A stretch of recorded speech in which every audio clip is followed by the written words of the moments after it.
Good morning, check your time. It is now 5:23 at nagbabalik po ang Panahon TV. Alright, sa puntong ito, tayo po muna ilalabas sa ating mga balita. At ngayon, makikisaya po tayo sa Le Tour de Filipinas na siyang magsisimula ngayong araw na ito. Para nga naman po malaman natin yung mga exciting na happening sa kaganapan na yan at ganun din yung aasahang lagi na panahon sa mga pagdadausan nitong lugar. Kasama nga po natin ngayon si weather lover Amor La Rosa na rumoronda kasama ang Le Tour de Filipinas. Diyan po yan sa Clark, Pampanga. Good morning sa iyo, Amor! Magandang umaga, Harry. Magandang umaga, Pilipinas. Sa mga oras na ito ay kalmado pa naman ang lagay ng panahon dito sa Clark, Pampanga. Hindi pa rin sumisikat si Haring Araw, kaya naman medyo madilim pa at hindi pa gaanong nararamdaman yung init ng panahon.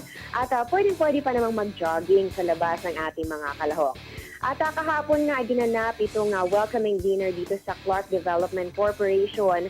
At sa ganap yan na alas 7 ng gabi, ito ay dinaluhan ni Mr. Bert Lina na chairman ng Lina Group of Companies kasama ang kanyang may bahay na si Sylvia Lina at syempre nandyan din at kasama natin yung mga kalahok dito sa Le Tour de Filipinas 5th edition. At dito ay sinagawa itong oath-taking ng mga siklista at syempre hindi mawawala ang torch lighting na naguhudyat na simula na ng palakasan. At maibahagi ko lang sa ating mga kababayan na karanas po ng kaunting pagulan kahapon dito, pero agad din naman itong tumigil at tila nakisama naman ang lagay ng panahon sa saya ng pagdiriwang.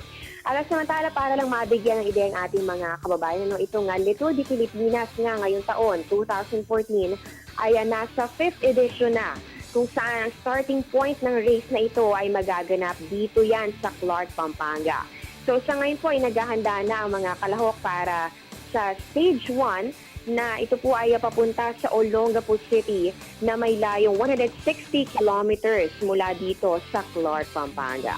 So yan po muna ang latest mula dito sa Clark, Pampanga at mamaya ay ihatid ko naman sa inyo ang mga mapalad na magwawagi sa stage na ito at kung saan ang susunod na ruta ng Le Tour de Filipinas. Ako po ang inyong weather lover, Amor La Rosa, nag-uulat live mula sa Clark, Pampanga. Alright, maraming salamat si Amor. Naku, medyo nakakainggit, no? At mag-enjoy ka dyan sa iyong pagbabantay at para sa pag-uulat ng mga kaganapan dyan po yan sa Le Tour de Filipinas. Ngayong nalaman natin yung mga kaganapan ngayong umaga at yung nalaman din po natin yung lagay ng panahon dyan sa Clark, Pampanga. Mabuting silipin po natin yung magiging lagay ng weather for the next few days. At narito nga pong weather outlook para sa Le Tour de Filipinas. Well, ayun nga po sa ating weather outlook, no? Sa Clark po, simula po ngayong araw hanggang bukas, maganda yung panahon. Pero pagsapit po natin ng Wednesday at Thursday, magiging maulan. Same with Olongapo, ganyan po more or less yung may experience nating lagay ng panahon. Samantala sa Cabanatuan, Bayumbong at sa Baguio City, wala po tayong dapat alalahanin dahil simula po ngayong araw hanggang sa Thursday po yan, may enjoy po natin ang Le Tour de Filipinas dahil magandang panahon ang ating mararanasan dyan.